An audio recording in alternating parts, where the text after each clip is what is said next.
We're back. It's been according to the audience,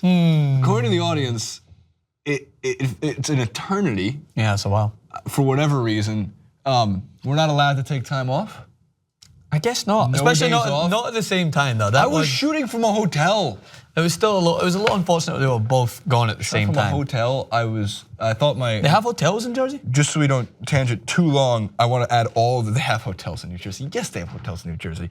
You asked me if we had internet in Scotland before. That's a legitimate question. With the overcast and the satellite connection, I can imagine that being a problem. Well, let's get into the Lonzo Summer League MVP. I'm going to save everything for the end, including what it's like to shoot out of like your old sister's bedroom in New Jersey with your mom's mugs. Very flowery, very nice. Good coffee. Better coffee there than here. I agree. So Lonzo won the Summer League MVP, and some people are making a bigger deal out of it than it should be. And we have a chart, an important chart, because there are some names on this list that I do hope Lonzo Ball becomes to the level of a Damian Lillard or a John Wall. Sure, Blake Griffin. But there's an equal chance? Nah, I'd say it's more so a better chance that he becomes more of a John Wall than he'll ever become let's say a Tyus Jones or a Glenn Rice or a Randy Foye or Nate Robinson. None of these names are necessarily bad. Josh Selby, sure, didn't really pan out too well. Glenn Rice didn't really pan out too well.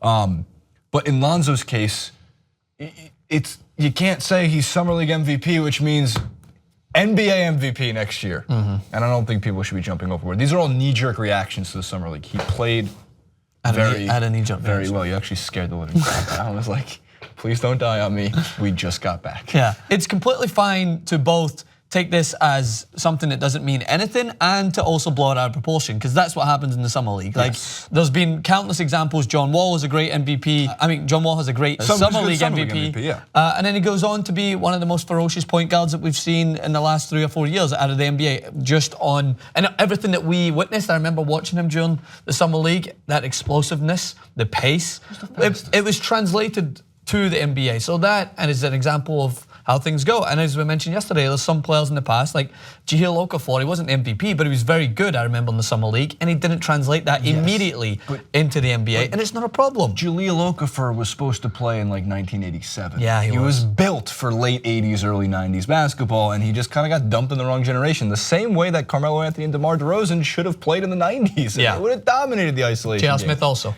J.R. Smith is the only player in NBA history who could play in any era of basketball. J.R. Smith could play in 30-23 if he wants to. That's how far ahead he is. So my point being is that, Lonzo Ball is also, he's been highlighted in every single headline. We talked about it again yesterday, like Dennis Smith Jr.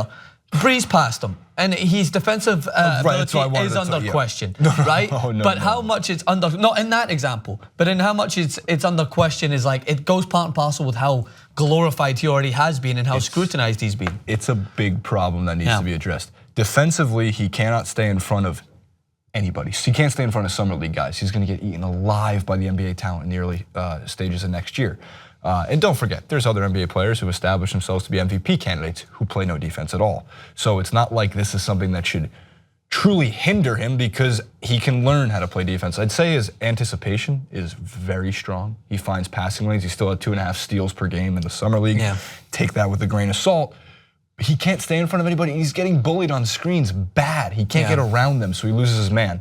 Yes, Dennis Smith Jr., for example, is somebody who will offensively be able to dominate Lonzo Ball's defensive ability. But what Lonzo Ball brought is what we've been saying, and many others who have been high on Lonzo Ball for now 6 months have been saying. He's not, I don't see him as having really any bust potential. Every player does. His passing, his athleticism, his ability to create in transition and get everybody else their own. He lost his best player in the Summer League in Brandon Ingram. And you're telling me that Kuzma is as good as he turns out to be without someone like Lonzo Ball alongside him? It's kind of what they were alluding to when the scouts said people are going to want to come to play with Lonzo Ball. In addition to that, he handled the media very, very well for somebody who's under a lot of scrutiny for none of what he created. And when he brought even more attention to himself by wearing the different shoe brands, he still answered every question with a certain degree of professionalism. He balled out in the Kobe's, he balled out in Jordan 31s, he balled out in what were the other one? The Steph Curry, and I think Zach mentioned that Steph Curry sent him those shoes. The nurse shoes? He did not send him the. If you want to prove to us you can ball out at any level, ball out in the Steph Curry nurse shoes. They didn't send the dad drop me off at school for us. No. I've got my phone on my belt to make sure that it conveniently is right there. Shoes. Phone on my belt, 7s or 8s? Because the different colorways. By the way, some people completely agreed with me when I said that having your phone on your belt when you have a pocket is stupid. But I was in amidst a tweet where I don't want to tangent too much, but I talked about how I don't understand when people leash their kids, but I actually was given a fair understanding of how many people do leash their kids, especially if the kids like wandering off. How many? Well, like just this. Is there statistics? Yeah, there's some people that say, oh, when you've got more than one kid, it's hard to keep an eye, so you leash one. Who knows? But then the example that I referenced was in the airport. It was parents, and they had one kid between the two of them, and they had one bag. It's not like they were overwhelmed with luggage. But I did tweet that I thought that what they scared the kid was going to sneak into the cockpit and fly the plane. And then one guy tweeted me back saying, yeah, the Earth is home to many kids flying planes around after they removed themselves from the leash. Weird. I mean, I wasn't leashed. I turned out fine. Okay, I need to reevaluate my point. Back to Summer League in itself. The Lakers won Summer League. They did it without Lonzo Ball. I don't think he didn't play in the final. I was watching it on the plane, which was not high definition. It wasn't even standard definition. It was really bad. It was like first world problems in a nutshell. In addition to that, there was a friendly on, but I couldn't make out the letters. The soccer friendly. I was like, what game is this? What are we watching? It's a very interesting time in sports. There's not much going on aside from transfer rumors, NBA craziness, and there's that other baseball. thing. Yeah, it's a great game. It's a great game. That's it. I wanted to go to Andrew Joseph's quote though first because I thought he kind of summed up why this doesn't mean as much as some people do.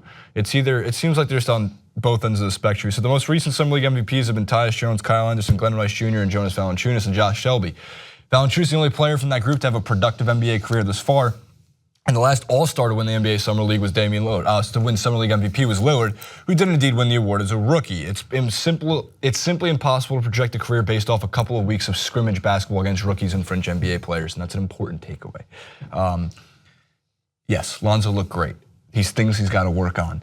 The Lakers should be ecstatic that they have him, and going forward, you're going to see in the first couple weeks of the NBA season, those same struggles he had in the first game of the Summer League are going to reappear. It's going to take time. If he averages 16.3, 9.3, and 7.7 as a rookie, it's probably the greatest rookie season we've ever seen, hence why I don't expect him to even come close. Yeah, my concluding thoughts, my final thoughts, if you may.